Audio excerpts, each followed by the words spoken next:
Hello అండి, అందరికీ నమస్తే. ఇంకా కిబో అకౌంట్లో ఉన్న ఫైనల్ కాయిన్స్ని ఎవరెవరైతే స్వాపింగ్ చేసుకోలేదో ఇక్కడ నేను ఆ స్వాపింగ్ పద్ధతి మీకు చెప్తాను చూడండి. ఫస్ట్ ఆఫ్ ఆల్ మనం కిబో అకౌంట్ని అయితే ఓపెన్ చేసుకోవాలి. ఓపెన్ చేసుకున్న తర్వాత కేజీఐఎన్ నంబర్ పక్కన ఉన్న 3 గీతల్ని మనం క్లిక్ చేసినట్టుంటే మన డాష్ బోర్డ్తో పాటు మై ఆప్షన్స్ అన్నీ ఓపెన్ అవుతాయి. అక్కడ నేను క్లిక్ చేస్తున్నాను.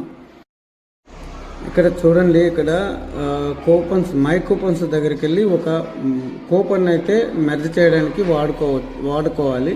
కూపన్ అయితే నేను ఇక్కడ కాపీ చేస్తున్నాను.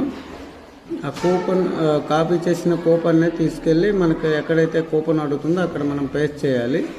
కాపీ చేశాను. ఇప్పుడు ప్రజెంట్ నేను ఈ 3 గీతల దగ్గరనే మళ్ళీ క్లిక్ చేసి మీదన స్వాప్ ఫైనల్ కాయిన్స్ అనేసి ఉంటుంది, 6 నెంబర్ ఆప్షన్. అక్కడ క్లిక్ చేయాలి. అక్కడ క్లిక్ చేసినట్టుంటే మనకి స్వాప్ పోర్టల్ అనేది ఓపెన్ అవుతుంది.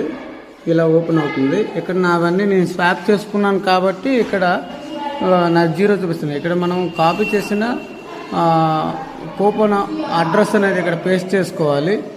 పేస్ట్ చేసుకున్న తర్వాత మీదన సబ్మిట్ చేస్తే అక్కడ 0.0 దగ్గర మీ ఎన్నైతే ఉన్నాయో కాయిన్స్ అవన్నీ కూడా మనకు ఇలా స్వాప్ అయిన కాయిన్స్ అనేవి మన అకౌంట్లో ఎక్కడ కనబడతాయి అనేది మనం చూసుకుంటే మళ్ళీ ఆ 3 గీతలని నొక్కాలి. కేజీఎన్ పక్కన ఉన్న 3 గీతలని నొక్కుంటే మళ్ళీ మనం డాష్ బోర్డు మీద ఉన్న డాష్ బోర్డు నొక్కితే అక్కడ చూడొచ్చు కిందన స్వాప్డ్ పర్చేజ్డ్, స్వాప్డ్ మైనింగ్ అనేసి ఉంటాయి. స్వాప్డ్ పర్చేజ్డ్ అనేది మనం ఎక్స్చేంజ్ ఓపెన్ అయిన వెంటనే అవి మనం అమ్ముకోవడానికి అవకాశం ఇస్తారు.